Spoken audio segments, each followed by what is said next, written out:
नमस्कार विद्यार्थी मित्रांनो, मी Madan Ekade English with Madan sir या आपल्या युट्यूब चॅनलवर सगळ्यांचं स्वागत करतो.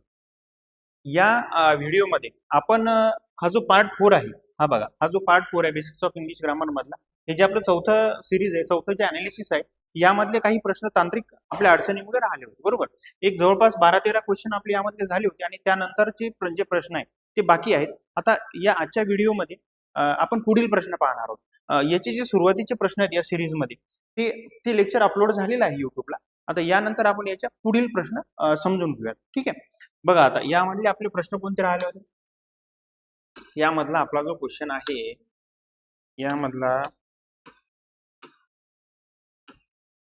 यामधला साधारणतः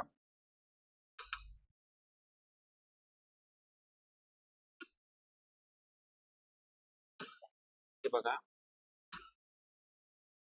येस, या क्वेश्चन पासून पुढील क्वेश्चन राहिले होते. ही प्रश्न आपण समजून घेऊ कारण हे अत्यंत गरजेचे आहे. जे मागचे झालेले प्रश्न आहेत, हे झालेले प्रश्न आपल्याला माहित असणं अतिशय गरजेचं आहे, कारण यावरून आपल्याला अभ्यासाची पुढची दिशा मिळते आणि महाराष्ट्रातील सर्व परीक्षेसाठी या प्रश्नाचा आपल्याला म्हणजे अत्यंत फायदा होणार आहे. तुम्ही फायदा करून घ्या, आपल्या मित्रांना शेअर करा, बरोबर, आणि ही गोष्ट सगळ्यांना माहीत करा. बघा, आता सुरुवात करूयात आपण पहिल्या प्रश्नापासून. या दोन नाउन आहेत, एक आहे द टीचर्स, एक काय आहे द टीचर्स आहे, आणि दुसरा काय आहे द स्टुडंट आहे.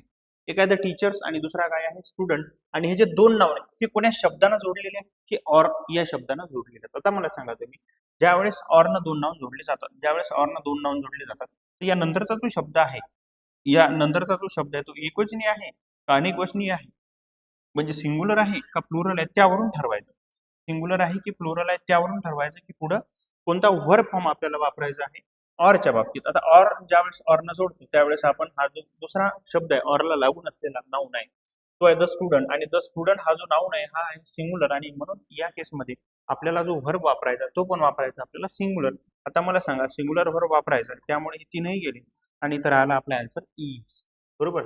The teachers or the student is wrong. आता हे जर उलट असतं, द स्टुडंट इकडे असतं, द टीचर्स इकडे असतं, तर इकडे काय आलं असतं, अनेकवचनी व्हर्ब आला असता, राईट.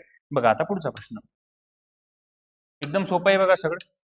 बघा आता पुढचा प्रश्न, either your eyesight or your brakes. Either your eyesight, either or, जोडी जोडी. ज्यावेळेस तुम्हाला सांगितलं, ज्यावेळेस काय असते, जोडी असते, आयदर आणि ऑर, तर या ऑरच्या नंतरचा जो नाउन आहे त्या नाउन नुसार ठरवायचं की पुढे व्हर्ब कोणता वापरायचा. आता यामध्ये आयदर युअर आयसाईट, एकतर आयसाईट आणि किंवा मग तुझे ब्रेक्स, बरोबर. ब्रेक्स या शब्दावर काय वाटते बरं तुम्हाला, की ब्रेक्स हा एकवचनी असेल का अनेकवचनी असेल. कारण आयदर ऑर जोडी आणि ऑरच्या नंतरच्या नाउन नुसार आपल्याला ठरवायचं की वर्ब कोणता वापरायचा. आता ब्रेक्स, आता ज्यावेळेस इंग्लिशमध्ये नाही असे काही शब्द आहेत जसे की सीझर्स आहे, बरोबर, स्पेक्टॅकल्स आहे, असे काही शब्द आहेत जसे की ट्राउझर्स आहे. हे शब्द पेयर्स मध्ये कन्सिडर केले जातात.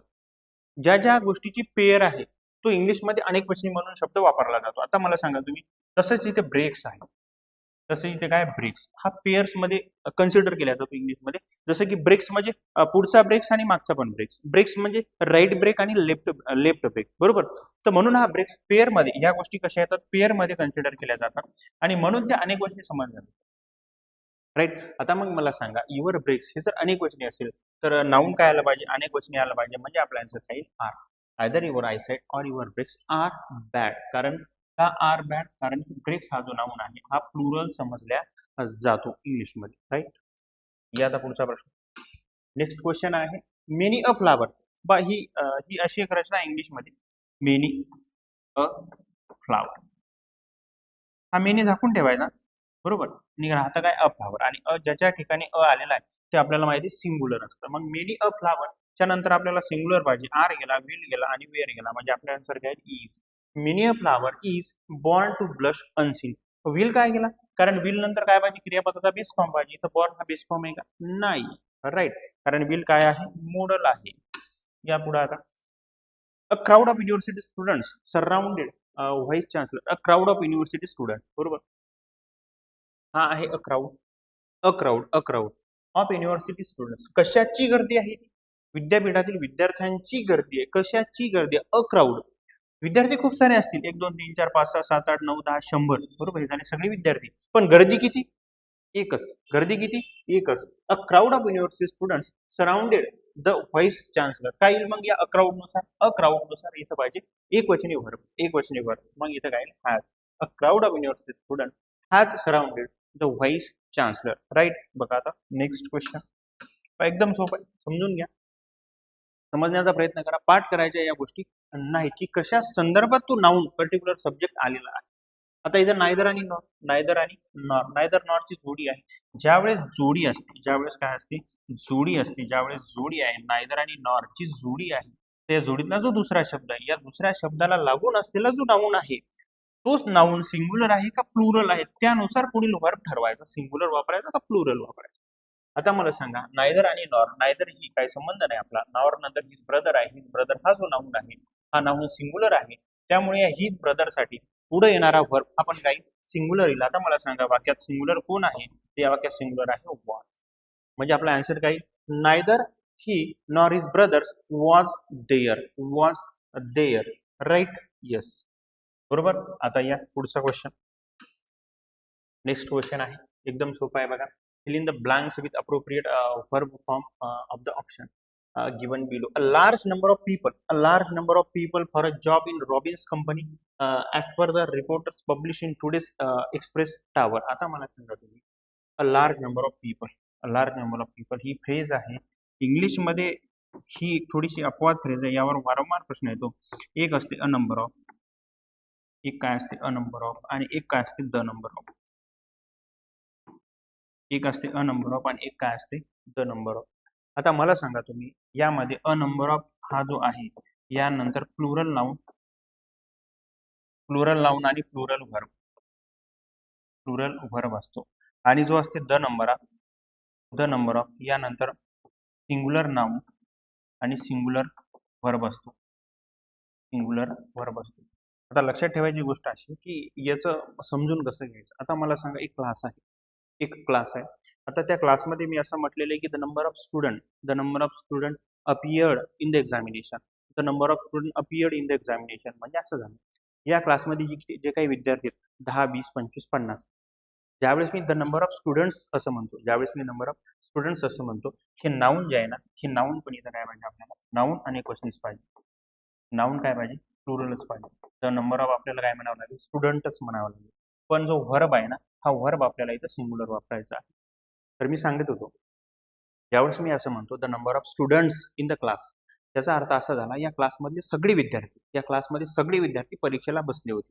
राईट. आणि ज्यावेळेस मी असं म्हणतो नंबर ऑफ स्टुडंट्स असं ज्यावेळेस मी म्हणतो, त्याचा अर्थ असा झाला की खूप सारे, तो नंबर आपल्याला माहित नाही एवढा मोठा नंबर, वेगवेगळे सगळ्या शाळेचे, अनेक शाळेचे खूप सारे विद्यार्थी, असा या नंबर ऑफचा अर्थ होतो. म्हणून हे नंबर ऑफ हा नेहमी प्लुरल व्हर्ब वापरला जातो आणि द नंबर ऑफ त्याच्यासोबत नेहमी सिंग्युलर व्हर्ब वापरला जातो. आता मला सांगा तुम्ही, हे वाक्य आहे आपलं a large number of people.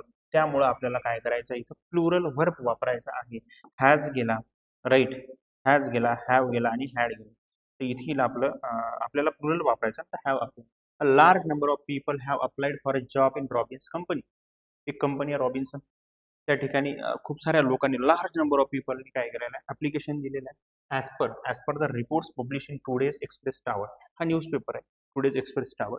यामध्ये एक रिपोर्ट आला आणि त्या रिपोर्टमध्ये असं सांगितलं की खूप साऱ्या लोकांनी या कंपनीमध्ये अर्ज केलेला आहे. अ लार्ज नंबर ऑफ आणि हॅव अप्लाइड, हे लक्षात ठेवायचं. यापुढे आता नेक्स्ट आहे शी अनकॉन्शियस सिन्स 4 o'clock. आता सिन्स आणि फॉर, ज्या वेळेस सिन्स येतो आणि ज्या वेळेस फॉर येतो, या दोन्ही गोष्टी फक्त 2 टेन्स मध्ये वापरल्या जातात अख्ख्या इंग्लिश ग्रामर. पहिला टेन्स आहे परफेक्ट कंटिन्युअस. आणि जर परफेक्ट कंटिन्युअस नसलं ते वाक्य, तर ते वाक्य कमीत कमी असलं पाहिजे परफेक्ट टेन्स. या दोनच टेन्स मध्ये सिन्स आणि फॉरची फ्रेज वापरली जाते. आता मला सांगा, सिन्स 4 o'clock म्हणजे 4 वाजतापासून शी इज अनकॉन्शियस. ती कशी आहे? अनकॉन्शियस आहे. शी अनकॉन्शियस आहे. अनकॉन्शियस म्हणजे बेशुद्ध आहे, शुद्धीवर नाही. आता मला सांगा, इज येणार नाही, कारण आपल्याला इज कोण्या काळात वापरतो आपण? कंटिन्युअस टेन्स मध्ये. आपल्याला पाहिजे परफेक्ट कंटिन्युअस किंवा परफेक्ट, राईट. वाज येणार नाही, विल येणार नाही. आपला आन्सर काय? Has been. She has been unconscious since 4 o'clock म्हणजे 4 वाजल्यापासून, 4 वाजतापासून ती काय आहे? अनकॉन्शियस आहे, बेशुद्ध आहे. असा वाक्याचा सेन्स निघतो आणि आपला आन्सर आहे हॅज बीन. या पुढे आता पुढचा क्वेश्चन बघा, एकदम सोपं आहे. 10 miles is the distance, a long way to walk. इंग्लिशमध्ये डिस्टन्स आणि क्वांटिटी, इंग्लिशमध्ये काय काय डिस्टन्स बघा, डिस्टन्स आणि काय क्वांटिटी. डिस्टन्स आणि क्वांटिटी या दोन गोष्टी नेहमी नेहमी आणि नेहमी सिंग्युलर वापरल्या जातात इंग्लिशमध्ये. आता 10 miles तुम्हाला समजलं नाही, एक वचनी वापरायचं का अनेक वचनी वापरायचं, घाबरायचं नाही, इथे यायचं इकडे. हे काय आहे 10 miles? A long way to walk. A long way, a long way is a singular phrase. ही जी फ्रेज आहे ना, ही फ्रेज आहे सिंग्युलर आणि यावरून ठरवायचं इथं आपल्याला काय वापरायचं, एकवचनी वापरायचं. सांगा आता एकवचनी काय वाक्यात? बीचा काय संबंध नाही, आरचा काय संबंध नाही, ॲम नाही, कारण तो फक्त आय सोबत वापरतो म्हणजे आला is. 10 miles is a long way to walk. कशावरून इज वापरला आपण? तर अ लॉंग वे वरून आपण इज वापरला. बघ खूपच सोपे प्रश्न आहेत, फक्त तुम्ही समजून घ्या. आला पुढचा प्रश्न. Yes, the birds have to the south. The birds have हे कसं आहे, हे प्लुरल आहे ना. द बर्ड्स हॅव म्हणजे ऑक्झिलरी व्हर्ब यांनी त्यांनीच दिलेला, आपल्याला फक्त व्हर्ब वापरायचा. आता मला सांगा, हॅव ऑलरेडी दिलेला आहे, हॅवच्या नंतर व्हर्बचं कोणतं रूप येतो? हॅव आहे आणि हॅवच्या नंतर व्हर्बचा कोणतं रूप येतो? तर तिसरं रूप येतो. राईट, बघा आता तिसरं रूप कुठे आहे? ते तिसरं रूप नाही, फ्लाय नाही, तिथं काय येणार? फ्लोन येणार. फ्लाय हे झालं पहिलं रूप, फ्लाय हे झालं फ्ल्यू दुसरं रूप, आणि हे झाला फ्लोन तिसरं रूप. आलं लक्षात? The birds have flown to the south. The birds have flown to the south. अशा पद्धतीने त्याचा आन्सर पाहिजे. हॅव वरून आपण ओळखलं की तिथं कोणता फॉर्म वापरायचा. आता बघा, one of the students absent in the class yesterday. जे काही विद्यार्थी होते, वन ऑफ द स्टुडंट्स, जे काही विद्यार्थी होते 5, 50, 100, त्या विद्यार्थ्यापैकी किती जण? एक जण. वन ऑफ द स्टुडंट्स, तो एक जण काल काय होता? गैरहजर होता, ऍबसेंट होता. आता या वन साठी इथं काय येणार? सिंग्युलर आहे. काय येणार? सिंग्युलर येणार. आर चुकला, वेअर चुकला. आता वाज आणि इज, वाज पण सिंग्युलर आहे, इज पण सिंग्युलर. आता वाज आणि इज पैकी काय वापरायचं? हा यस्टरडे नावाचा शब्द आपल्याला सांगतो की तुम्ही जो व्हर्ब आहे तो भूतकाळाचा वापरा. भूतकाळ इंडिकेट करणारा शब्द वाक्यात आहे म्हणून आपल्याला इज वापरता येणार नाही. याचा आन्सर येईल was. One of the students was absent in the class yesterday. काल काय झालं? एक विद्यार्थी गैरहजर होता, असा त्या वाक्याचा सेन्स बनतो. पुढचं वाक्य आहे the crowd outside the palace gates. The crowd outside the palace gates enormous. Palace गेटच्या बाहेरची जी क्राऊड होती ती कशी होती? इनॉर्मस होती, खूप मोठ्या प्रमाणात. इनॉर्मसचा अर्थ काय होतो? खूप मोठ्या प्रमाणात होतो. The crowd outside the palace gates. Palace म्हणजे राजवाडा. राजवाड्याबाहेरचं जे गेट होतं त्या गेटवर मोठ्या प्रमाणात लोक जमलेली होती. आता मला सांगा, ती जी क्राऊड आहे, ती जी गर्दी आहे, 1, 2, 3, 4, 5,000, 10,000, ती क्राऊड किती आहे? एकच आहे. लोक खूप सारे आहेत, पण खूप साऱ्या लोकांची असणारी क्राऊड द क्राऊड हा काय झाला? सिंगल झाला. हा काय झाला? सिंग्युलर झाला. आणि म्हणून तिथं येणारा जो शब्द आहे तो काय? एकवचनी. वेअर चुकला, आर चुकला, लुक चुकला, आणि काय? Answer was. The crowd outside the palace gates was enormous. का आपण वॉज वापरला? कारण जी लोकांची जी गर्दी आहे, जी इनॉर्मस आहे, ती क्राऊड किती आहे? एकच. द क्राऊड हा जो शब्द आहे, हा शब्द एकवचनी वापरला जातो इंग्लिशमध्ये. या पुढे आता पुढचा प्रश्न आहे. One of my friends fine collection of postage stamp. One of my friends, माझे जे काही मित्र आहेत, खूप सारे मित्र आहेत, 2, 3, 4, 5, या अनेक मित्रापैकी एक मित्र, त्या मित्राकडे जे पोस्टेज स्टॅम्प आहे त्याचं एक चांगलं कलेक्शन आहे. एक मित्र म्हणल्यावर आपल्याला हॅव येणार नाही, हॅव्हिंग येणार नाही. आता हॅज का हॅव्हिंग, या दोन पैकी आपल्याला ठरवायचं. आपण हॅड बीन फाईन कनेक्शनचा काही संबंध नाही. आपला आन्सर आहे हॅज. आपला आन्सर काय येणार? Has. One of my friends has a fine collection of postage stamp. Right, बघा एवढं सोपं आहे. थोडंसं बेसिक तुमचं क्लिअर पाहिजे, थोडंसं बेसिक कन्सेप्ट पाहिजे, इंग्लिशमध्ये सगळे प्रश्न सॉल्व्ह होतात. आणि प्रत्येक प्रश्नात काही ना काही क्लू, काही ना काही रूल्स, काही ना काही ट्रिक्स दिलेली आहेत, त्यावरून आपल्याला फायनल आन्सर पर्यंत जायचं आहे. बघा आता, the police of theft recently. The police have heard का वुड हॅव. द पोलीस हा शब्द पहिल्यांदा तुम्हाला माहित पाहिजे. बघ आता ज्यावेळेस मी लिहितो द पोलीस, एकवचनी वापरतात का अनेकवचनी वापरतात बरं पोलीस? सांगा बरं. द पोलीस असो किंवा नुसतं पोलीस असो, हे नेहमी काय वापरायचं? प्लुरलच वापरायचं. द पोलीस असो किंवा नुसतं पोलीस असो, हे दोन्ही झाले प्लुरल. आता तुम्ही म्हणाल सर मग एका पोलिसाला काय म्हणायचं? जर एक पोलीस असेल तर त्याला म्हणायचं पोलीस मॅन किंवा पोलीस वुमन. हे झाले मग सिंगुलर. आलं तुमच्या लक्षात? बघा एवढं सोपं आहे. तुम्हाला फक्त यातला फरक माहित पाहिजे. आता मग द पोलीस हा शब्द जो आहे हा नेहमी अनेक वचनी वापरतो हे आपल्याला आपण समजून घेतो. तर त्याच्यामुळे आता काय ना द पोलीस रिकामी जागा of theft recently recently recently हा शब्द आपल्याला काय सांगतो? रिसेंटली हा शब्द आपल्याला असं सांगतो की तुम्ही पूर्ण वर्तमान काळ वापरावा. रिसेंटली जर शब्द वाक्यात आला त्याचा अर्थ असा झाला की तुम्ही प्रेझेंट परफेक्ट टेन्स वापरा. आता मला सांगा या तुम्ही कुठे present perfect tense? The police have heard of theft recently. म्हणजे आता आता नेमकं पोलिसांनी चोरी झाल्याचं ऐकलं. थेफ्ट चोरी झाल्याचं पोलिसांनी आताच ऐकलं असा त्या वाक्याचा अर्थ आहे. सेन्स या पुढे आता बघा एकदम सोपा आणि थँक्यू व्हेरी मच. पार्ट 4 मधले जे राहिलेले पुढचे जे काही प्रश्न होते 10, 12, 13 जे प्रश्न होते ते प्रश्न आज आपण संपवले. आता या ठिकाणी आपला हा जो पार्ट 4 आहे तो संपलेला आहे. याचा तुम्ही नक्कीच लाभ घ्या की हे सगळे जे प्रश्न समजून घ्या कशा कशा पद्धतीने आपण प्रत्येक प्रश्नात आन्सर पर्यंत पोहोचत आहोत हे तुम्ही नीट ऑब्झर्व करा आणि याचा तुम्हाला सगळ्या परीक्षांमध्ये नक्कीच फायदा होईल. ही व्हिडिओ लाईक करा, शेअर करा, आपल्या मित्रांपर्यंत पोहोचवा आणि या सगळ्यांना फायदा होऊ द्या. बरोबर. थँक्यू.